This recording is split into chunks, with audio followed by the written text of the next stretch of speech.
Se habla mucho de los Cassini, se habla mucho de Halley, pero al final Lacaille, que fue algo más que una simple ayudante, hizo bastantes cosas. Él, sin embargo, sigue un poco fuera del foco principal. Entonces, los marcianos son tan conocidos como los venusinos, los jupiterianos. Todos son igual de conocidos, y Einstein se da cuenta de que cometió un pequeño error de cálculo. Así que, al final, por suerte, existen los otros eclipses. No pudimos observarlos porque habríamos encontrado algo que no era correcto. Hola y bienvenidos a este nuevo programa. Hoy vamos a poder hablar de astronomía, pero también vamos a poder concentrarnos en los hombres, los científicos que están detrás y su destino, a veces increíble, a veces insólito. Para responder a todas nuestras preguntas, Yael Nacé es nuestra invitada hoy. Hola, entonces también la recibimos aquí para hablar de su libro. Entonces, hay un libro que va a salir, hablaremos un poco más de él más adelante en la entrevista, pero donde aborda estas preguntas y estos destinos que son un poco insólitos, un poco fabulosos. Así que vamos a hablar de astronomía, del origen de la astronomía. La primera pregunta que me viene a la mente es, ¿por qué empezamos a mirar el cielo? ¿Qué fue lo que nos impulsó en realidad a utilizar el cielo? Bueno, en realidad el cielo puede ser extremadamente útil. Y digamos que en cuanto empezamos a mirar el cielo, nos damos cuenta de que este cielo nos permite delimitar el tiempo y el espacio. El tiempo, porque, bueno, tenemos el sol que regresa, eso hace un día, y luego cuando queremos que el sol regrese exactamente de la misma manera en el mismo momento, hay que esperar un año. Y entonces tenemos las estaciones, tenemos los meses, obviamente, con la luna, y todo eso permite, obviamente, organizar la vida. Entonces, ya sea para los pueblos nómadas, obviamente, o para los sedentarios, para prever las cosechas y por lo tanto prever los impuestos que van con ellas. Así que, bueno, vamos a organizar la vida gracias a eso, gracias a esos calendarios que están basados en el cielo. Y luego, obviamente, tenemos la cuestión de la orientación en el espacio, porque como sabemos aquí cuando miramos el cielo, vemos las estrellas que giran alrededor de la estrella polar. Sabemos que eso indica la dirección del norte. Por supuesto, al lado opuesto tenemos el sur y luego tenemos el este y el oeste, así que obviamente eso permite ubicarse con los puntos cardinales. Y luego la altura de la estrella polar va a permitir indicar la latitud del lugar, así que ahí empezamos a ser un poco más precisos y podemos viajar fácilmente. Y entonces, obviamente, tenemos cosas muy útiles o prácticas que hacen que nos interese el cielo. Y luego después está todo lo demás, porque el cielo o las estrellas salen todos los días. Así que hay un aspecto de inmortalidad que se esconde detrás. Está el hecho de que brillan, aunque, bueno, sabemos desde hace mucho tiempo, al intentar hacer fuego, que no es tan sencillo brillar así. Y luego después hay también ese aspecto de estar por encima. Entonces, eso nos puede parecer un poco particular, pero en esa época, en los pensamientos antiguos, el hecho de que el cielo esté por encima implica una cierta dominación sobre la tierra y por lo tanto sobre nosotros. Y entonces, muy rápidamente vamos a divinizar partes del cielo o los objetos del cielo en todo el mundo. No es algo típico de un lugar en particular. Y entonces, al final vamos a tener un lado práctico y un lado más religioso, más espiritual, que van a estar asociados interés por el cielo. Y luego, obviamente, siempre hay algunos curiosos que se preguntan al final qué es lo que pasa allá arriba y a qué corresponde eso. Ok, entonces, entre los que usan el cielo, también había en buena parte marineros, navegantes. ¿Cómo se puede usar el cielo y las estrellas para orientarse en la Tierra en una época en la que todavía no había GPS? Entonces, usamos el cielo para orientarnos durante muchísimo tiempo porque justamente sin GPS solo tenían eso. Entonces, si tomamos el caso de la Polinesia, en realidad solo hay una palabra. No hay una palabra para marinero, no hay una palabra para astrónomo, hay una sola palabra para ambos porque justamente el navegante debe ser astrónomo para poder orientarse. Entonces, miren el cielo. Lo primero para nosotros es bastante simple. Tenemos la suerte de tener obviamente una estrella cerca del polo. Y entonces eso, localizamos bastante fácil la estrella polar porque además, bueno, pues tenemos el extremo de la Osa Mayor, lo que permite señalarla, así que estamos en el hemisferio norte, es bastante afortunado cuando uno tiene suerte. Y entonces ahí vemos de inmediato que si vamos más al norte de donde estamos, hacia el polo norte, vamos a ver que la estrella polar va a subir en el cielo. Si vamos más bien hacia el ecuador, la estrella polar va a bajar. Así que realmente la orientación del cielo te dice en qué latitud te encuentras. Y entonces eso ya te va a permitir tener una idea para orientarte. Ahora, obviamente queda la otra coordenada, la longitud. Esa fue mucho más difícil de obtener. Quiero decir que durante mucho tiempo lo que hacíamos era, bueno, intentábamos ponernos en la latitud correcta y luego buscábamos. Y también intentamos usar el cielo para encontrar la longitud, observando, por ejemplo, eclipses de luna o eclipses de los satélites de Júpiter por Júpiter. y sabíamos a qué hora debía ocurrir. Bueno, en Londres, en París, y luego sabíamos a qué hora local lo observábamos desde el barco. Decíamos, bueno, entonces estamos en tal longitud, así que vamos a intentar usar de todas formas los astros para encontrar la longitud. Pero hay que admitir que fue complicado durante mucho tiempo y que al final el problema se resolvió con relojes precisos en lugar de con el cielo. De acuerdo, pero es cierto que había muchas civilizaciones diferentes que usaban el cielo para predecir cosas, como los mayas que predecían estos eclipses. ¿Cómo podían hacer para predecir estos eclipses? Simplemente porque en el cielo en realidad hay muchos patrones. Y entonces cuando observas, por ejemplo, las temporadas de eclipses, es más o menos cada 6 meses. Y entonces obviamente tienes el eclipse de sol, que ese solo afecta a una zona muy pequeña, pero el eclipse de luna es más fácil de ver, puede afectar a una zona más grande en la Tierra. Entonces, predecir los eclipses de luna es más sencillo. En una vida humana, de todas formas, vamos a ver varios. Y entonces, poco a poco nos damos cuenta, terminamos por entender esa regularidad de 6 meses. Y eso es lo que hacemos. Para los mayas, o sobre todo para ellos, el aspecto cíclico era sumamente importante. Así que encontrar ciclos en el cielo era realmente algo que les importaba mucho. Y entonces observaron durante mucho tiempo para finalmente llegar a modelos aritméticos, no geométricos en absoluto, sino simplemente aritméticos, que les permitían predecir eclipses, predecir cuándo Venus volvería como estrella de la mañana o como estrella de la tarde, etcétera, etcétera. Aquí voy a saltar un poco en el tiempo porque iba a llegar a 1572 para hablar de la aparición de una estrella que observó Tycho Brahe. En esa época se pensaba que era una estrella que había aparecido. ¿Podemos volver un poco sobre este personaje y sobre lo que lo llevó en realidad a hacer lo que hizo? Bueno, Tycho Brahe es alguien sumamente particular. Bueno, es un noble danés que va a llevar una vida de noble, digamos, bastante clásica para su época. Así que una vida llena de grandes banquetes, de hacer contactos con el rey y con la gente, claro, y también de duelos. De hecho, va a perder un pedazo de su nariz durante un duelo. Entonces va a tener, quiero decir, golpes, golpes. A su alrededor, por ejemplo, tendrá un loco del astrónomo, porque no es de hilo ni de pared, pero tendrá un loco del astrónomo en su castillo de Uraniborg. Así que, bueno, realmente tendrá una vida de noble bastante clásica para su época, pero al mismo tiempo es alguien a quien le gusta mucho la astronomía y también la alquimia. Y entonces va a intentar comprender el universo por esos dos caminos.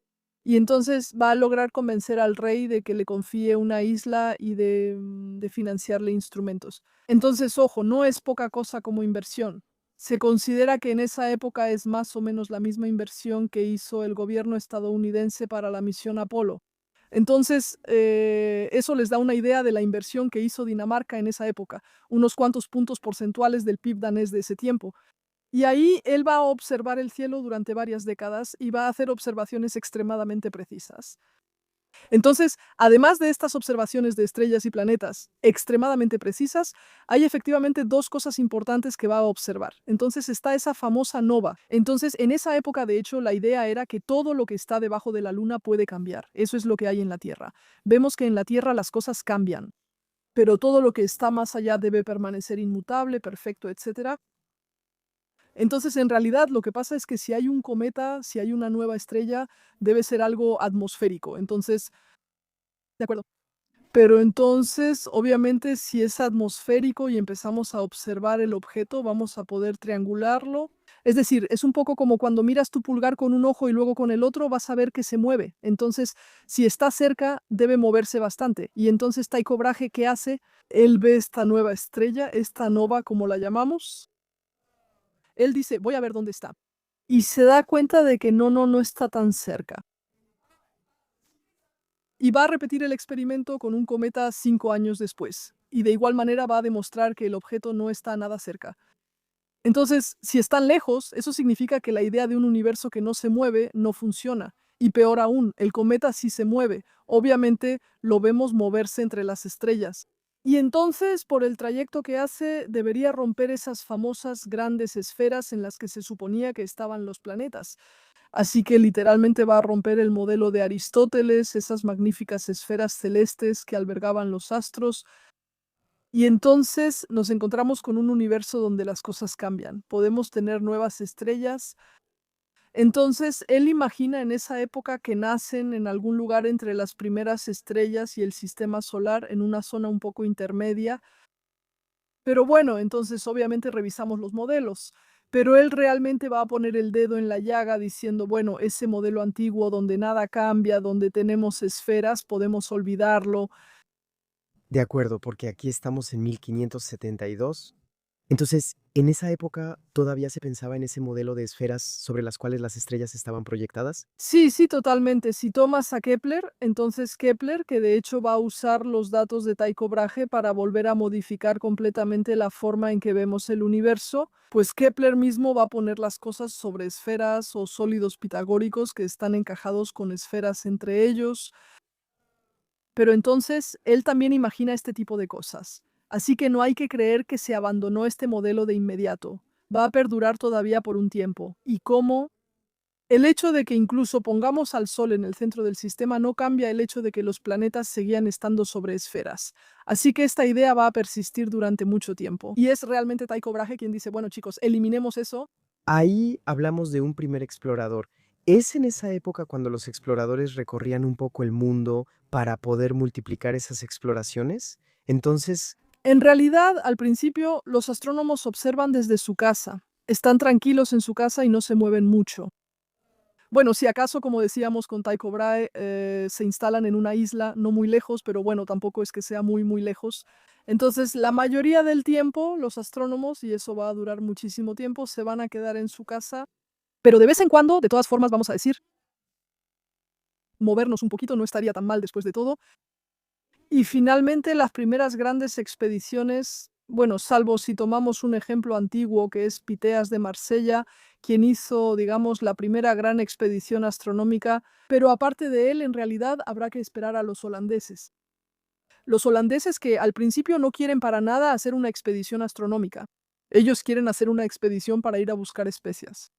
Entonces es una expedición comercial.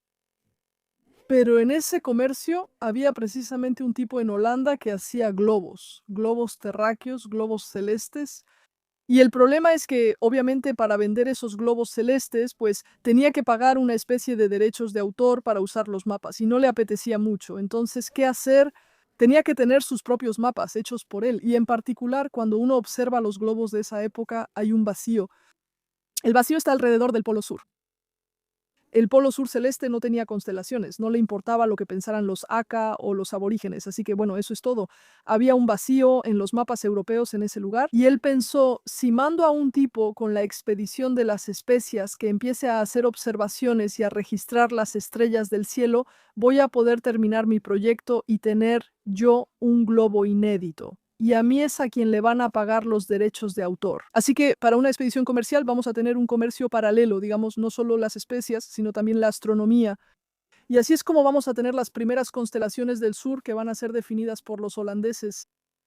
entonces básicamente las expediciones comenzaron simplemente por una cuestión comercial. A menudo son cuestiones comerciales. E incluso en el caso astronómico, las primeras van a ser sobre eso. Pero muy pronto, obviamente, nos daremos cuenta de que también podemos ir por razones puramente astronómicas. Y entonces, aparte de los holandeses, hay que admitir que después, muy pronto, fuimos ahí con fines científicos. Entonces, hablando de expediciones científicas, en 1669 Jean Picard logró calcular la circunferencia de la Tierra con una precisión enorme. ¿Cómo se podía lograr en esa época obtener ese resultado con tanta precisión? Entonces, lo interesante es ver cómo se hacía antes, paso a paso. Porque el primero que lo hizo en Francia se llama Jean Fernel.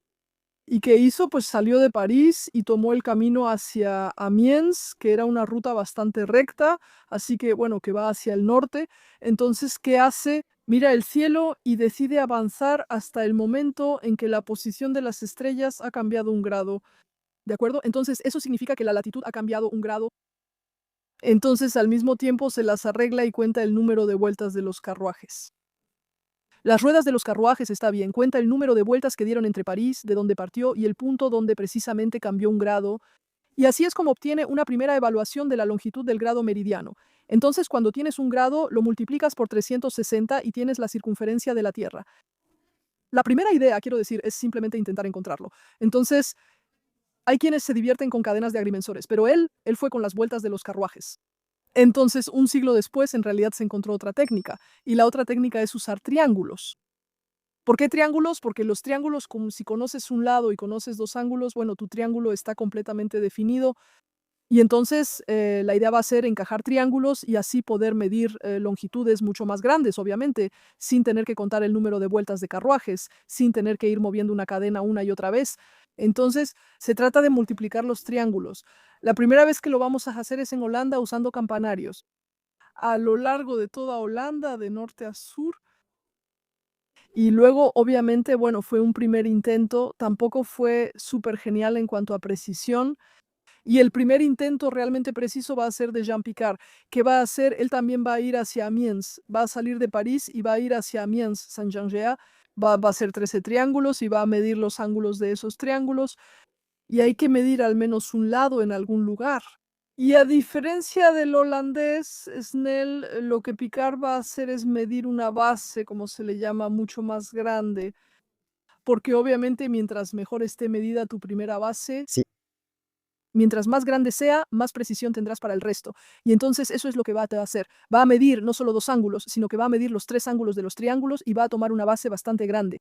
Esa base está entre Juvisy y Villejuif y la va a medir una vez en un sentido y otra vez en el otro, para estar segura de tener la precisión correcta. Y va a tomar un patrón que de hecho después será colocado en el muro del Châtelet en París. Así estamos seguras de que tenemos el patrón correcto y sabemos de qué estamos hablando, ¿verdad? Y así va a lograr determinar que el grado de meridiano mide aproximadamente 111 kilómetros, lo cual es bastante bueno. Sí, tuvo una buena precisión porque justamente utiliza esta nueva técnica, pero tomando todas las precauciones posibles. De acuerdo. Más tarde sabremos que en realidad cometió un pequeño error en la medición de su base y en la medición de sus ángulos, y tuvo muchísima suerte porque los dos errores se compensaron entre sí, pero eso va a causar problemas en las mediciones posteriores. pero lo increíble es que, aún así, se necesita una intuición de que la Tierra es redonda para poder calcular su circunferencia. Es decir, en ese momento ya estaba establecido que la Tierra era redonda. Entonces eso no representa ningún problema. Entonces eso, la Tierra redonda es algo que ha sido aceptado desde hace mucho tiempo. A veces, por razones un poco místicas, los pitagóricos veían la esfera como algo perfecto, pero cuando hablamos de Eratóstenes, para él es obvio que la Tierra es redonda y la mide así. Entonces, lo que hay que entender es que nunca perdimos ese conocimiento. De hecho, parece que Cristóbal Colón prueba que la Tierra es redonda y todo eso, pero en realidad no es así. Los sabios lo sabían, así que en los círculos más cultos se sabía, solo que los gobernantes y el pueblo lo ignoraban. Pero bueno, al final tampoco lo necesitaban. Tampoco viajaban muy lejos. Y entonces, en cuanto hubo expediciones, especialmente por ejemplo cuando fueron a ver el cielo del hemisferio sur, era evidente. El cielo no se mueve como si estuvieras en una tierra plana. Entonces, cuando te desplazas lo suficiente, si solo te mueves unos cientos de kilómetros, es normal que no veas la diferencia, pero cuando empiezas a cambiar de hemisferio, es claro que realmente ves el cielo voltearse y no el cielo comprimido de un lado. Así que realmente puedes ver, es bastante obvio al mirar el cielo que la Tierra es redonda, y entonces por supuesto Picard va a partir de eso. Pero si tomamos las mediciones hechas para Al-Mamun en el siglo IX en el desierto de Siria, es lo mismo.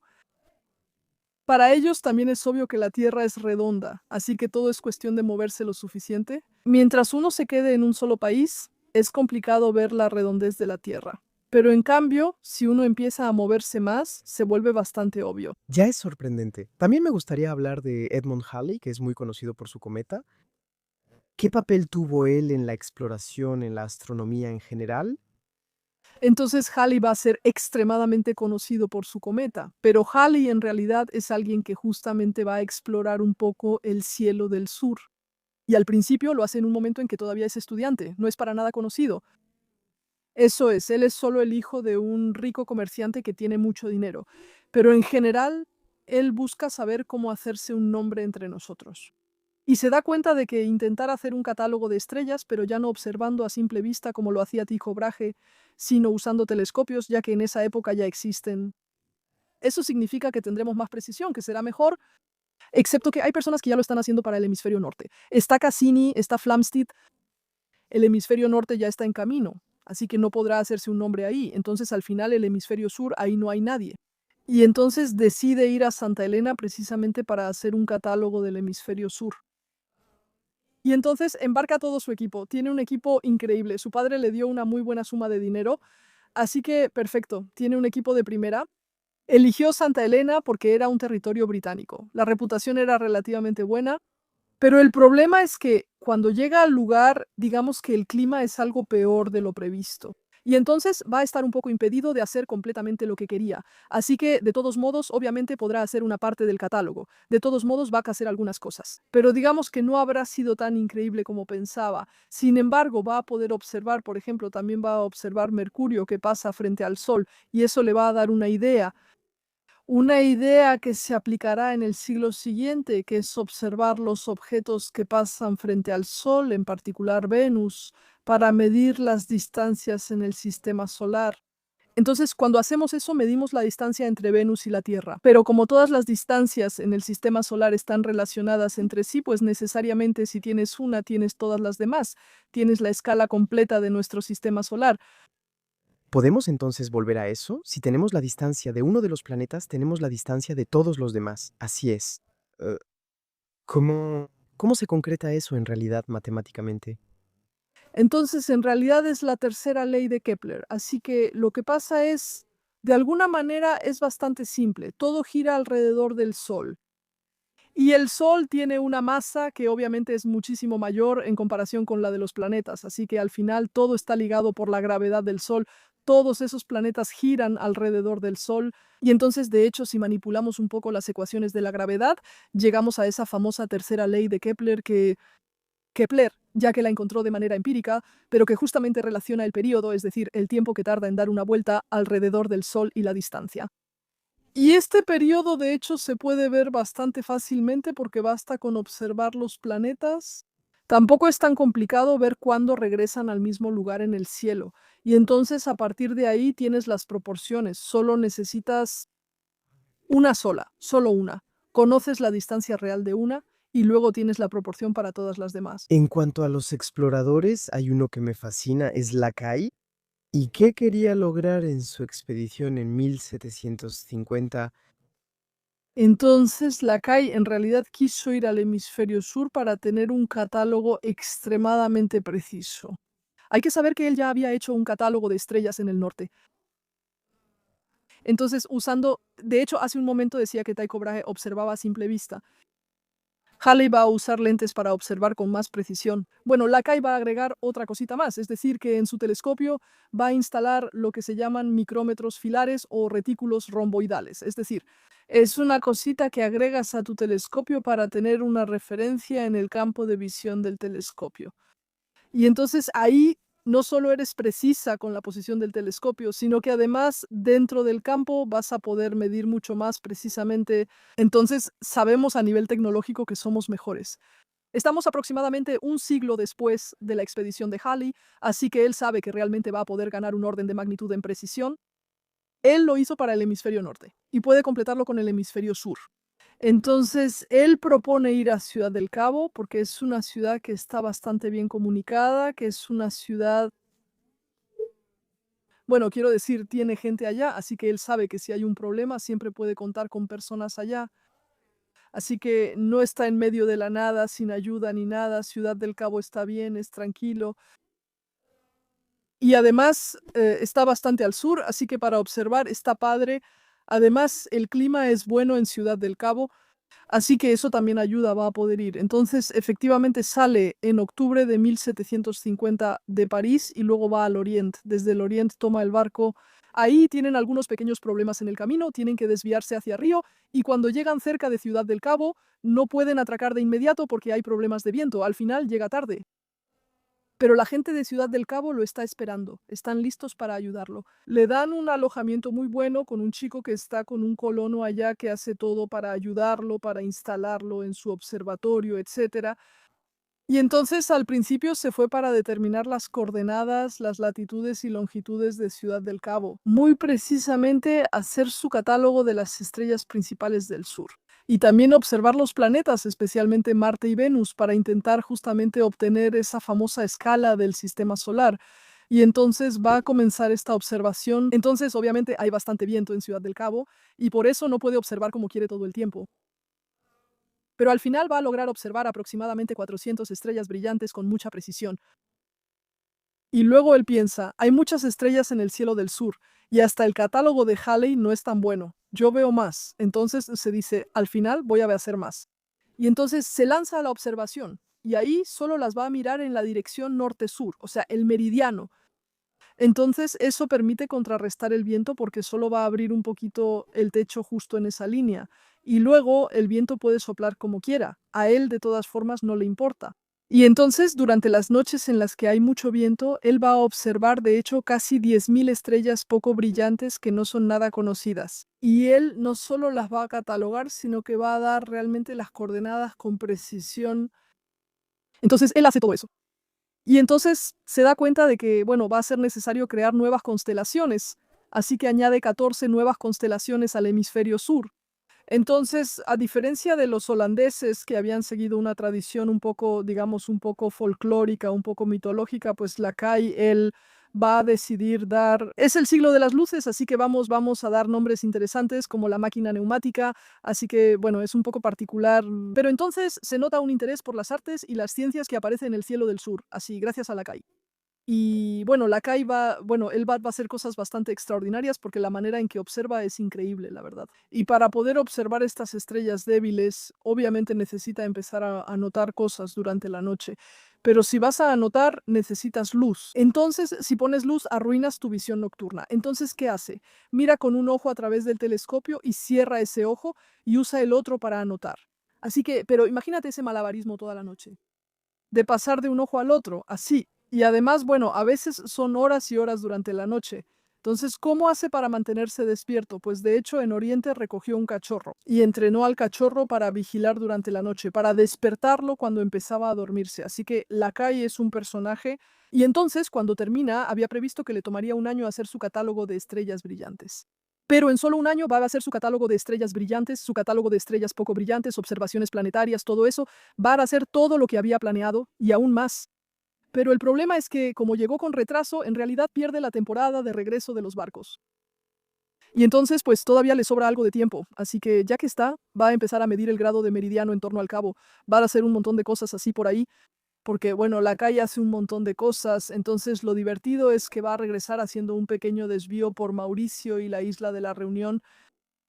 Así que regresa en 1754. Y entonces lo que hay que saber que es divertido es que va a publicar una parte de sus resultados, pero no todo porque no tendrá tiempo de hacerlo todo. Y entonces el famoso catálogo con sus 10.000 estrellas del sur, bueno, son los ingleses quienes lo van a publicar en el siglo XIX, porque nadie en Francia se va a tomar la molestia de publicar el famoso catálogo. Sí, entonces sí, de todas formas, él tuvo un papel bastante importante, de hecho. Lacaille va a hacer muchísimas cosas, incluyendo también la medición de Francia, porque va a trabajar con Cassini III para volver a medir correctamente Francia en todas las direcciones, norte, sur, este, oeste, etcétera. Entonces, Lacaille va a ser alguien que realmente, bueno, que hizo muchísimas cosas y que al final, la verdad, se habla muy poco de Lacaille. Se habla mucho de Cassini, se habla mucho de Halley, pero al final, Lacaille, que fue más que solo un ayudante, de todas formas hizo bastantes cosas. Bueno, él se queda un poco fuera del radar principal, lo cual es una lástima porque realmente es un personaje, es bastante divertido cuando ves su elocuencia y su manera de trabajar. De todas formas, era algo bastante especial. Entonces continuó con sus investigaciones cuando regresó. Entonces sí, intentó publicar. Publicó una parte de sus catálogos, pero no todo, porque simplemente falleció poco tiempo después de haber regresado.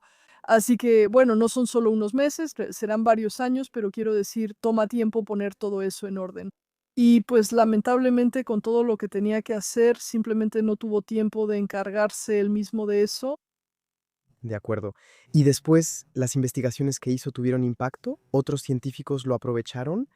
Por supuesto, se utilizó un poco de todo, ya fueran los catálogos estelares o también esta cuestión del grado de meridiano, porque justamente su grado de meridiano era un poco extraño y eso hacía que si estaba bien, la Tierra tenía más bien forma de pera, un poco achatada en el sur, así que era un poco extraño. Y de hecho, después entendimos que era un problema de desviación del péndulo debido a unas montañas, en realidad, que no estaban muy lejos. Y entonces nos dimos cuenta de que había problemas en los que no necesariamente habíamos pensado en las formas de medir estos grados de meridiano, y por lo tanto, obviamente, eso también va a ayudar a mejorar las mediciones en el futuro. De acuerdo, porque el hecho de que hubiera montañas no muy lejos, eso vino... Desatornilla el péndulo. Y como es con el péndulo que tienes la vertical y que mides la orientación del cielo, eso en realidad falsea tu medición del cielo para saber cuántos grados has avanzado. Ok, sí, es molesto. Entonces, el lugar de observación es importante. Ah, eso es importante. Exactamente. Lo veremos un poco más tarde en el lugar. Hay otro explorador que me intriga mucho, así que es Guillaume Le Gentil. Entonces tuvo un viaje interminable para observar Venus. ¿Podemos volver a eso? Entonces, él, de hecho, forma parte de esas famosas expediciones ideadas para ir a observar el tránsito de Venus. El tránsito de Venus es realmente Venus pasando frente al Sol. Así que realmente la Tierra, Venus y el Sol tienen que estar perfectamente alineados. Y eso ocurre. Bah, Hay un par de tránsitos separados por 8 años más o menos cada siglo. Así que no se puede perder, no se puede perder. Entonces, Aleix había propuesto la idea de usarlo. Él sabía que no los vería porque los tránsitos del siglo XVIII eran demasiado tarde para su vida. Así que él sabía bien que no los vería. Pero él animaba a los demás a observar. Los franceses en particular se van a movilizar e intentar movilizar a todos en torno a esta idea. Y entonces organizar bastantes expediciones por todas partes. También van a definir en qué lugares había que ir para poder observarlo de la mejor manera posible. Y entonces pues envían gente a todas partes. Hay un tipo que va a ir a Siberia, hay otro que va a ir a la isla Rodríguez. Y luego el amable se supone que debe ir a la India, a Pondicherry, que es un enclave francés. Perfecto, está realmente en el lugar correcto, todo lo necesario para poder observar ese famoso tránsito. Excepto que cuando llega a la isla de la Reunión se entera de que hay muchos problemas en la India y que precisamente los enclaves... Sin embargo, hay una guerra con Inglaterra que está tratando de tomar esos enclaves. Así que bueno, le dicen, no, no, no vale la pena. No, no vas a ir. Él se va de todos modos. Él ya se había ido. Es uno de los primeros que sale, así que se va con mucha anticipación. Y luego se queda atorado, así que espera. No tiene opción, tiene que esperar. Entonces considera ir a otro lugar. Pero le dicen, no, no, escucha, te quedas ahí y esperas. Así que al final se queda ahí. Y en un momento las noticias dicen, ah, bueno, mira, al final tal vez, en cuanto a las batallas, tal vez sea a favor de los franceses. Así que adelante. Entonces hay un barco que sale, se va en ese barco con todo su equipo. Y allá va. Y luego cuando llegan cerca de la India, pues ahí escuchan que en realidad mala suerte. Que Pondicherry ya había sido tomada por los ingleses. Y entonces, pues media vuelta, entonces, obviamente, el buenito ahí arma un escándalo. Le exige al capitán que lo desembarque. Si es territorio inglés, se las arreglará. Bueno, le da igual, pero quiere estar en tierra, ¿no? Entonces, obviamente, parece sospechoso querer desembarcar en el campo enemigo. Entonces, pues empiezan a sospechar unos de otros. ¿Qué es exactamente lo que haces? Y él está obligado a quedarse en el barco y va a ver el tránsito desde el barco. Entonces lo va a ver, pero por otro lado, como está en medio del océano, no tiene las coordenadas, así que no sirve de nada. Entonces regresa, está completamente desanimado, bueno, se siente completamente inútil y ahí se dice, bueno, pues, ¿qué puedo hacer si regreso a Francia? Al final, los otros observaron, tienen datos, y pues yo aquí como una tonta no tengo nada. Y entonces se dice, bueno, al final, entre los dos solo hay 8 años. Bueno, esperar. Y entonces En el lugar, él espera en el lugar.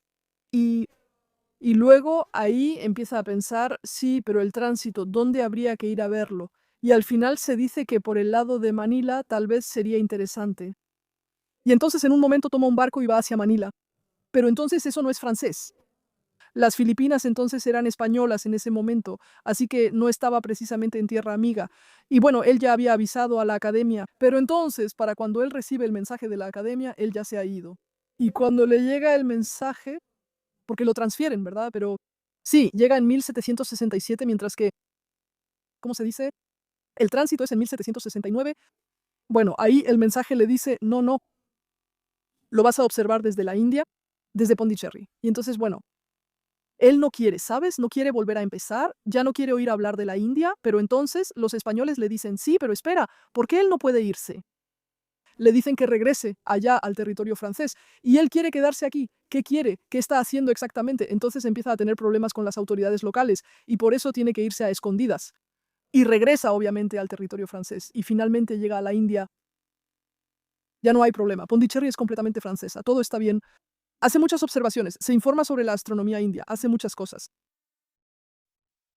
Y luego el día del tránsito hay nubes. Y entonces el pobre chico que esperó va rápido. Eso es. No tuvo suerte. Hay nubes. Entonces, ¿qué quieren? Hay nubes. Y las nubes ahí lo dejan prisionero. Entonces regresa por la zona de la reunión y todo eso muy a menudo va a estar deprimido. Luego va a tomar un barco de nuevo. Hay problemas. Regresa. Nunca logra regresar. Y luego finalmente hay por fin un barco que lo lleva. Español. Y luego va a volver a cruzar los Pirineos. Y cuando llega a Francia, todos creen que está muerto, porque no han tenido noticias de él en tantos años. Ya no saben qué hacer, así que están arreglando su herencia y todo eso. Y bueno, él va a tener que ir realmente ante los tribunales para decir, no, no estoy muerto, devuélvanme mis cosas. Así que va a ser un poco complicado. Pero bueno, él se fue por más de 10 años. Las expediciones en esa época, la CAE se iba por 3 años y medio. Le Gentil se fue por más de 10 años, son expediciones que duran varios años. Entonces no es solo, tomo el avión, regreso en una semana. No, no, no. Aquí realmente es una expedición en el sentido de las expediciones organizadas por Cook o Magallanes o algo así. Son realmente grandes expediciones que van a tomar tiempo, que van a ser complicadas. Eso es. Y es cierto que es impresionante porque hoy en día podemos viajar bastante fácilmente, mientras que en esa época, para hacer esas exploraciones, a veces era el trabajo de toda una vida, en realidad. Ah, sí. Sí, claramente. Y además incluso viajar dentro de Francia. Hay algunos. Chapé, cuando va a Siberia simplemente para ir de París a Estrasburgo, todos sus instrumentos de vidrio están rotos. Y es en Estrasburgo donde le van a volver a dar los termómetros, los tubos de apertura, etcétera. Y para ir de París al Orient, la CAE ya va a tardar 2 semanas. Es cierto que hizo varias paradas en las posadas en el camino, pero bueno, así es. Obviamente, hoy en día no nos imaginamos que se necesite tanto tiempo, ni siquiera solo para tomar el barco. Entonces, otro destino que me parece bastante atípico es Jules Janssen, quien escapó de París sitiado en globo aerostático para ir a observar un eclipse en Argelia. ¿Podemos volver a esa historia? Bueno, él claramente es un explorador de corazón. Le encanta la astronomía, pero también le gusta mucho viajar. Y entonces, en este caso, en realidad, la observación del Sol iba a ser realmente algo a lo que dedicaría bastante tiempo. Y unos años antes fue al Everest y demostró que había estructuras, lo que hoy llamamos la cromosfera, donde hay protuberancias solares y todo eso. De hecho, en esa época solo se podían ver durante los eclipses. Y Janssen va a demostrar que hay una manera de poder verlo en cualquier parte del Sol, incluso cuando el Sol no está eclipsado. Y eso es una técnica un poco particular donde vas a filtrar la luz solar para quedarte solo con la luz que viene de esas protuberancias, de esas erupciones. Entonces, es una técnica nueva. Es de los que más destacan junto con Lockyer en este tipo de cosas. Realmente conoce bien el Sol, así que intenta ir a cada eclipse para observar un poco más la corona solar y ese tipo de cosas. Y por mala suerte, en 1870 obviamente es la guerra y está atrapada en París. Entonces, mientras tanto, va a surgir la cuestión de la negociación con los alemanes para intentar conseguirle un salvoconducto. Pero mientras tanto, como se corre el rumor de que quiere ir a observar el eclipse en Argelia, le dan mensajes para Gambetta. Y ahí él está atrapado porque si obtiene un salvoconducto alemán es por la ciencia. Y ahí, de todas formas, tengo mensajes para el gobierno francés, para el ministro de guerra, es un poco delicado. Entonces decide irse en globo para no tener que usar el salvoconducto por motivos científicos porque tiene mensajes secretos que transmitir. Y entonces eso es lo que va a hacer. Va a tomar el globo, va a salir de París, va a ir a transmitir los mensajes y luego se va a Argelia. Entonces en el globo, de todas formas, logró llevarse 160 kilos de material. Bueno, no es muchísimo, pero ya es bastante. Sí, sobre todo para un globo aerostático, y fue hermoso, exactamente. Y después será el hombre de las montañas porque va a querer crear un observatorio en una montaña y entonces va a elegir el Mont Blanc. Claramente es la más alta, así que obviamente ella piensa este es el mejor lugar. Y entonces él es bastante joven, tiene problemas para caminar, pero aún así va a escalar el Mont Blanc varias veces de una manera bastante peculiar, en unas sillas escalera. Es un poco particular, pero logra establecer un pequeño observatorio allá que no va a durar mucho tiempo, porque no se dio cuenta de que la nieve allá arriba se mueve en la cima del Mont Blanc y entonces su observatorio a principios del siglo XX tendría que ser desmontado. Pero bueno, eso le habrá permitido demostrar que cuando se observan las estrellas, cuando se observa lo que llamamos el espectro entonces es cómo la luz se distribuye según el color. Pues bien, en realidad hay perturbaciones que se deben a la atmósfera y al ir precisamente a las cimas de las montañas podemos liberarnos un poco de esas perturbaciones que vienen de la atmósfera.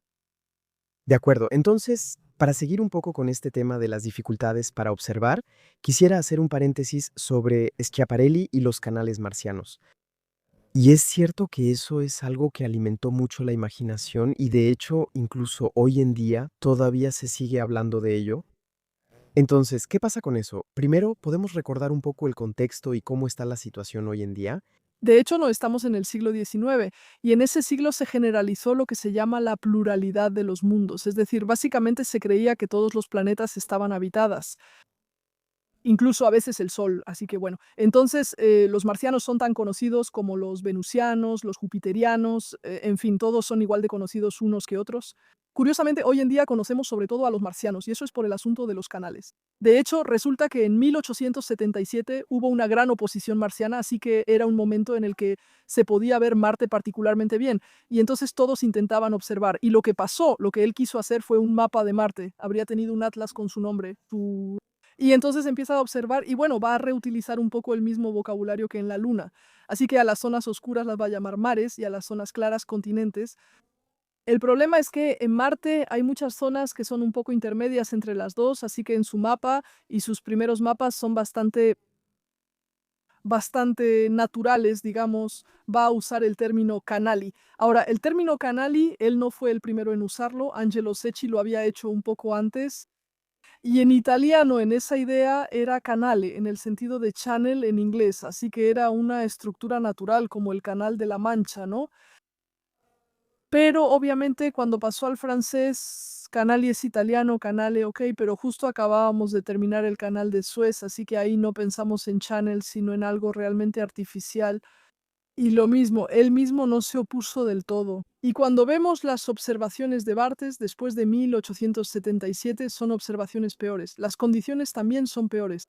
Tenemos estos canales que se afinan, que se vuelven más rectos en comparación con sus primeros mapas. Entonces es bastante particular, hay un cambio. Y luego, bueno, estos canales se afinan y pues algunos van a decir, bueno, no son solamente estructuras naturales, realmente hay gente allá que construye, entonces hay marcianos. Y entonces vamos a tener como dos personas que se van a tomar esto muy en serio. Por el lado estadounidense está Percival Lowell, quien fundará el observatorio de Flagstaff, y por el lado francés está Camille Flammarion. Obviamente, y tanto Lowell como Flammarion son personas que van a hacer muchísima divulgación, que van a escribir mucho en la prensa de la época y que van a difundir mucho, quiero decir, esta idea. Hay marcianos, lo que hace que realmente influya y permanezca en el imaginario colectivo. Y eso no quiere decir que en esa época todos los astrónomos fueran así.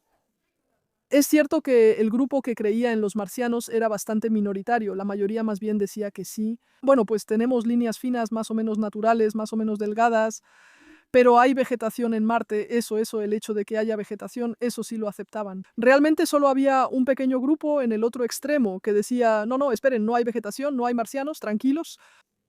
Bueno, entonces ustedes son los que tienen razón. Sí, pero bueno, eso, digamos que el grupo mayoritario no era realmente el más expresivo, por así decirlo. Y entonces esta idea de los marcianos realmente impregnó lo que hizo que tuviéramos, por ejemplo, La Guerra de los Mundos de Wells. Si tenemos esta novela con marcianos que llegan es porque en esa época existía toda esta idea de marcianos por todas partes. Por hacer canales, y hoy sabemos que en realidad es un problema, bueno, incluso en esa época, porque hubo experimentos en ese entonces realizados. Es solo nuestra mente, en realidad nuestra mente. Cuando ve cosas un poco difíciles de distinguir, intentamos asociarlas con algo y las líneas rectas son bastante fáciles. Entonces tendemos, cuando no vemos bien, a hacer las cosas más geométricas de lo que realmente son. Y eso, en efecto, es realmente cosa del cerebro. Bueno, quiero decir, no podemos hacer nada al respecto, así es. Y hay quienes se han dado cuenta de eso, como decía, haciendo experimentos o como ah, con diferentes instrumentos, diferentes aumentos, y se dieron cuenta de que, mira, si observo aquí, me parece ver unas líneas y luego si veo mejor, la línea desapareció. Entonces hay varios así que se dieron cuenta de eso, especialmente Antoniadi aquí en París. Pero entonces lo que veían era que veían estructuras, pero no eran rectas, era su mente la que las fue transformando poco a poco. Y se puede ver claramente, incluso en Schiaparelli mismo, que se vuelve cada vez más recto con el tiempo.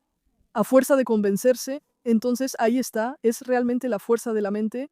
Pero efectivamente eso corresponde bien a zonas en Marte que son, bueno, especialmente Valles Marineris u otras que fueron identificadas en esa época, pero bueno, no son canales en el sentido del canal de Suez, ¿no? Eso también es lo que me parece interesante.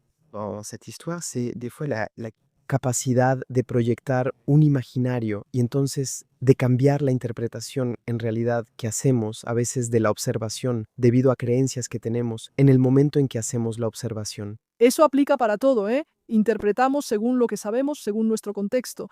Entonces, lo interesante de la ciencia es que es un poco autocorrectiva y por lo tanto, después de cierto tiempo podemos darnos cuenta de que hay un problema que tenemos.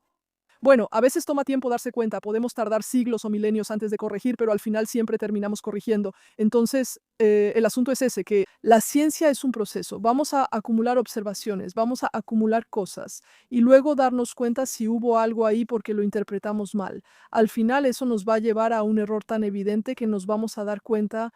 Para volver entonces a la parte de la observación, ¿cómo se observaba el cielo en esa época? Por ejemplo, en 1609, ¿con qué herramientas se contaba para observar el cielo? Bueno, antes de 1608 solo observábamos a simple vista. Seamos claras, todavía no tenemos los instrumentos. El primer telescopio será oficialmente nombrado, digamos, en el otoño de 1608. Y entonces después tendremos los telescopios y luego, bueno, instrumentos ópticos más sofisticados, pero antes solo observamos a simple vista. Entonces, obviamente podemos usar el ojo desnudo con pequeños instrumentos. Entonces, ¿qué vamos a usar principalmente? Eso va a ser lo que se llama sextantes o cuadrantes. Así que si alguna vez midieron con transportadores, cosas así, cuando eran pequeños, en la primaria, ¿en qué se miden los ángulos? Básicamente es eso, pero en lugar de tener 180 grados, tienen 60 grados para el sextante o 90 grados para el cuadrante, un cuarto de círculo o un sexto de círculo. Y obviamente el que usaron en la primaria no era muy grande, pero aquí van a usar unas versiones un poco más grandes. Entonces van a tener sextantes con cuadrantes que miden 1 metro, 2 metros, 3 metros, de ese tipo de tamaño. Podemos ir más lejos, tenemos el observatorio de Ulubek en Saint-Marc-Andre, donde ahí el sextante tenía un radio de 40 metros. Entonces podemos llegar hasta ese tamaño, así es. Entonces la observación se va a hacer principalmente así. Entonces, mientras más grande sea, más va a permitir ganar en precisión, pero al final siempre es el ojo el que va a limitar. Entonces, bueno, Tycho Brahe va a hacer observaciones que serán lo más precisas que se pueden hacer a simple vista, pero aún así siempre estará limitado por el ojo mismo. Entonces, después también se puede usar una esfera armilar. La esfera armilar es básicamente. Armilar significa anillos, así que son grupos de anillos que van a reproducir el ecuador, algunos meridianos, y luego puedes adaptar en estas esferas armilares unos tubos de observación que te van a permitir apuntar a diferentes objetos y así directamente tienes las coordenadas. Para el viajero va a usar más bien astrolabios porque el astrolabio es como un pequeño organizador analógico, es magnífico, pero no son instrumentos para hacer investigación astronómica. Realmente es más para el viajero, para orientarse, para saber dónde está, para saber qué hora es, para saber en qué dirección debe ir, ese tipo de cosas. Entonces aquí tenemos instrumentos que son típicamente astrolabios, tienen entre 10 y 30 centímetros de diámetro, así que no son muy grandes. Así que no va a permitir hacer investigaciones, pero de manera muy práctica les permite a los astrónomos, marineros y viajeros orientarse. Así que será el instrumento de viaje, el astrolabio. De acuerdo, es una especie de navaja suiza, pero menos precisa. Así es, pero que es suficiente para poder. Totalmente suficiente para el viajero, pero no lo bastante para hacer investigación astronómica precisa. Aquí vamos a llegar a una época un poco más moderna. Pienso en el eclipse de 1919, que fue un evento histórico porque permitió confirmar también la teoría de la relatividad, especialmente la teoría de Einstein. ¿Podemos volver a ese episodio? ¿Por qué fue tan importante? De hecho, es una historia que comienza en 1911 cuando Einstein, al trabajar en esas cosas, se da cuenta de que mira, la luz puede ser desviada por una masa.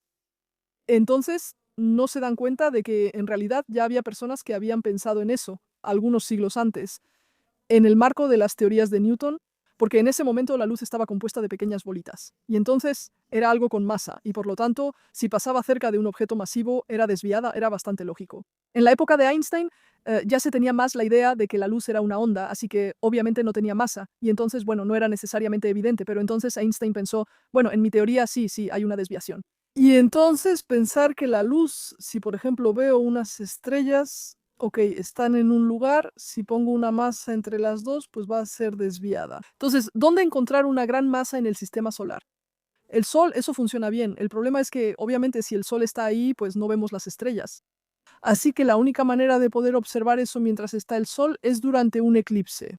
Entonces Einstein piensa, para los chicos lo que hay que hacer es observar las zonas del cielo durante un eclipse y luego cuando el Sol esté bajo y comparar las posiciones va a haber una desviación y entonces trata de motivarlos. Él es un teórico, así que no va a ir a hacer esa observación, así que trata de motivar a los astrónomos. Al final encuentra a uno en Alemania que está dispuesto a hacer las observaciones. Entonces el chico se va en 1912, pero mala suerte, hay nubes. Luego vuelve a ir en 1914, en agosto de 1914. La época perfecta. No tuvo suerte, es alemán, se encuentra en Ucrania y entonces lo expulsan, obviamente. Así que no fue posible observar el eclipse, no tuvo suerte. Y ahí, en 1915, Einstein se da cuenta de que cometió un pequeño error de cálculo. Así que al final, por suerte, existen otros eclipses, no pudimos observarlos porque habríamos encontrado algo que no era correcto. De hecho, lo que se había encontrado era el valor de la desviación en el marco de las teorías de gravedad de Newton. Y luego, cuando vuelve a hacer sus cálculos en 1915, se da cuenta de que pues no, debe ser el doble de grande en las teorías de la relatividad general. Entonces ahí en 1915 todo va bien, ya tenemos el valor correcto por fin. Pero el problema es que estamos en plena guerra. Y entonces, bueno, haya eclipse o no, ni modo, o sea, no se puede hacer mucho, aunque en 1916 se tomarán algunas medidas. No es, o sea, quiero decir, bueno, incluso en 1918 también se tomarán algunas medidas. Bueno, chicos, no, o sea, es la guerra, o sea, y ahí los ingleses se dan cuenta de que el eclipse de 1919 es particularmente favorable porque de hecho el Sol va a estar en Tauro. Y en Tauro hay un cúmulo que se llama las Híades. Y entonces eso significa que habrá muchas estrellas. Y entonces obviamente funciona mejor. Cuantas más estrellas tengamos, más fusión vamos a tener. Mejor va a ser, obviamente. El problema es que, bueno, la guerra todavía no termina. Entonces los astrónomos dicen, bueno, ya, terminen para que podamos ir, ¿no? Entonces, finalmente en noviembre, por fin el armisticio, todo va bien, ya está, sí, vamos a observar. Entonces, ¿dónde vamos a observar?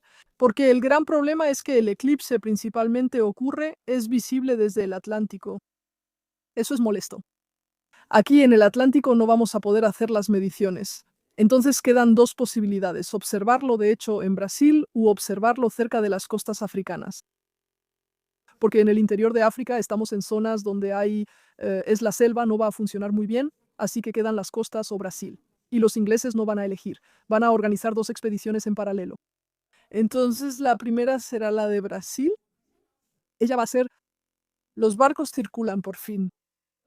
Eddington, quien debe ir a Príncipe, o sea, al lado africano, pues él va a quedarse atrapado en Madeira durante algunos meses porque todavía no hay barcos que regresen. Así que va a tener que esperar sin saber si finalmente llegará un barco, pero sí llega uno. Y de un lado y del otro los van a ayudar mucho a instalarse, a instalar sus instrumentos. Entonces los van a instalar de una manera un poco particular.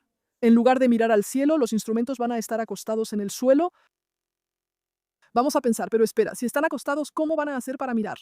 De hecho, frente a los instrumentos vamos a poner un espejo que va a llevar la luz del cielo hacia el instrumento que está acostado. Entonces, ¿por qué hacerlo así? Porque en realidad el problema es que un telescopio, cuando queremos observar bien, debe estar sobre una montura muy estable. Eso es, bueno, quiero decir, hay que crear un observatorio de plano. Entonces, para viajar no es práctico. Así que piensan dejarlos acostados y ahí están tranquilos. Realmente están, no puede pasar nada. Es una zona muy estable. y simplemente vamos a poner un espejo que les va a devolver la luz del cielo. Y entonces hacen eso de un lado y del otro. Así que en Brasil tienen dos instrumentos y en Príncipe Eddington tiene el gemelo de uno de los instrumentos que está del otro lado. Entonces lo observan de una manera un poco particular, pero observan el asunto. Y pues ahí, obviamente, quiero decir, van a haber pequeños problemas aquí y allá. Primero, cuando hay un eclipse, claro, el sol está eclipsado, pero está la corona solar alrededor, y la desviación es más cercana cuando estamos al borde del sol, y ahí no es posible observar porque está la corona. Entonces va a ser complicado porque habrá que medirla más lejos y por lo tanto la desviación es más débil. Además, en Príncipe no hizo muy buen tiempo. Entonces observan un poco entre las nubes, o sea, no es lo mejor, la verdad. Pero en cambio tuvo muy buen clima en Brasil. Y ahí el problema fue que hizo tanto calor que los telescopios se sobrecalentaron y uno de ellos perdió el enfoque. Y entonces por eso las imágenes están un poco borrosas, así que obviamente traen de regreso las placas fotográficas a Inglaterra. Empiezan a medir cada uno por su lado y finalmente logran obtener una medición, que es efectivamente teniendo en cuenta que hay instrumentos que perdieron el enfoque, que efectivamente esa medición es compatible, mucho más compatible con Einstein que con... Entonces, vamos a decir, sí, ok, ya está, todo está probado, ese va a ser el gran titular de la época, va a ser una teoría completamente improbable. Probaron que Einstein tenía razón y está en la portada de todos los periódicos, se convierte en una celebridad de la noche a la mañana. Por el lado científico, hay que admitir que el problema era que las barras de error seguían siendo bastante grandes. Entonces, claramente favorecían a Einstein. Hubo discusiones después para ver si Eddington no había manipulado las mediciones y cosas así, pero en realidad no. Se volvieron a hacer las mediciones en las placas y todo eso, así que sabemos bien que los resultados eran correctos tal como se había anunciado, pero digamos que nos hubiera gustado una precisión un poco mejor. Y eso, lamentablemente, aunque los equipos siguientes intentaron mejorar la precisión, nunca lo lograron. Finalmente lo lograremos usando la misma técnica, pero utilizando ondas de radio. Y entonces observamos los cuásares, de hecho, cuando el Sol está enfrente o cuando el Sol no está, y ahí con los datos de radio lograremos una precisión muy alta. Pero digamos, esto es significativo porque de hecho Einstein había hecho 3 predicciones a partir de estas ecuaciones de la relatividad general. La primera, bueno, tenía que ver con la órbita de Mercurio, pero de alguna manera es una predicción a posteriori porque es algo que ya conocíamos. Y entonces siempre pensamos, sí, pero el tipo se las arregló para que encajara, ¿no? Así que siempre había incluso una duda filosófica sobre esa medición. Y entonces esa es la primera confirmación real de la relatividad general, algo que no se había imaginado antes y que en este caso realmente se verifica cuando se hace la medición. Así que eso fue importante en ese nivel, pero solo fue el comienzo de las aventuras que continúan hasta hoy. Entonces, si regresamos a la actualidad, ¿dónde instalamos los diferentes sitios de observación? ¿Por qué elegimos ciertos sitios en lugar de otros? Hace rato hablamos de las diferentes dificultades que podemos tener con respecto a la observación, ya sea el clima, pero también muchos otros factores. ¿Cómo elegimos los sitios de observación hoy en día?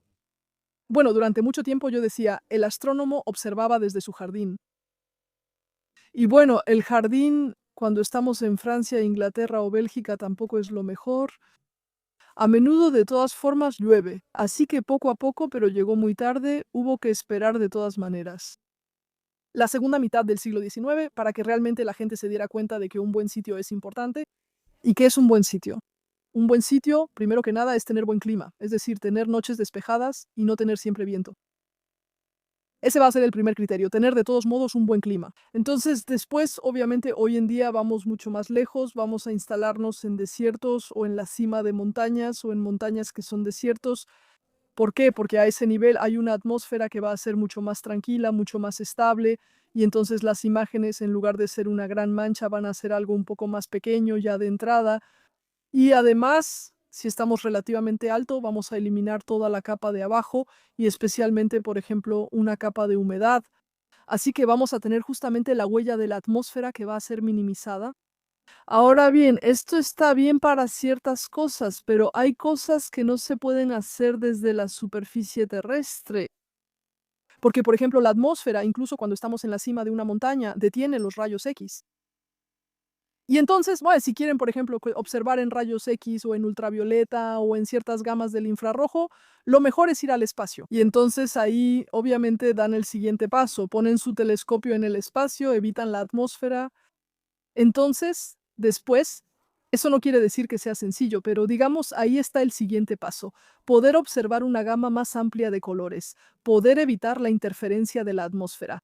Pero obviamente hay otras complicaciones, por eso siempre tenemos telescopios en la Tierra, porque hay muchas cosas que podemos hacer aquí.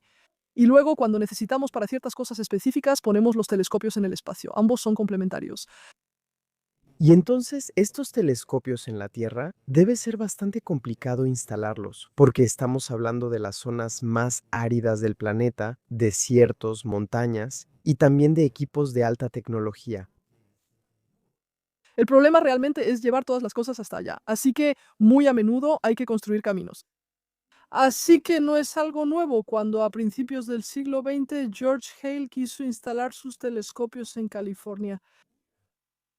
Obviamente él había considerado el Monte Palomar, era bueno y el cielo era genial en el Monte Palomar, pero el Monte Palomar era prácticamente inalcanzable. Así que su primer telescopio no lo puso ahí, porque era demasiado complicado. Tenían que subir todo el material a lomo de mula. Era una locura. Y solo después construyeron un camino. Y luego, varias décadas después, dijeron, finalmente el Monte Palomar, vamos a intentarlo. Y luego después intentamos Hawái, intentamos Chile, así que va a ser poco a poco, pero claramente a nivel logístico es extremadamente complicado porque hay que construir los caminos, porque en los caminos hay algunas imágenes donde se ven los camiones que llevan los telescopios. Espejos de 8 metros en Chile, pero imagínate un espejo de 8 metros en su maleta, digamos, en una carretera, ocupa mucho espacio, la verdad. Entonces es complicado. Está claro, no es fácil. Hay que transportar por barco, transportar por carretera, hay que crear muchas cosas en el lugar y luego, obviamente, ver también cómo vivir ahí. Cuando estás en medio de un desierto y tienes astrónomos que no viven, astrónomos técnicos, etcétera, la cafetería hay que llevarles algo para comer, pero a veces también algo para beber. Entonces, sí, es toda una logística que es compleja, pero que logramos hacer porque, bueno, vale la pena a nivel científico. También lo hacemos para la Antártida, hay algunas observaciones que también hacemos para la Antártida. No es sencillo, pero de todas formas las hacemos. No podemos decidir simplemente, voy a poner mi pequeño telescopio de 50 centímetros. No, no vas a construir una carretera para un telescopio de 50 centímetros, pero para telescopios grandes, para proyectos grandes, ahí sí se justifica, es parte de la inversión que se tiene que hacer. También hay una pregunta que quería hacerte. ¿Hay una o varias astrónomas que ilustren un poco el lugar que tienen las mujeres en la investigación, al menos en astronomía? Hay muchísimas. Es difícil elegir solo a una. Las primeras de las que se tiene registro, de hecho, es una princesa mesopotámica hace más de 4000 años, así que las mujeres llevan mucho tiempo haciendo astronomía.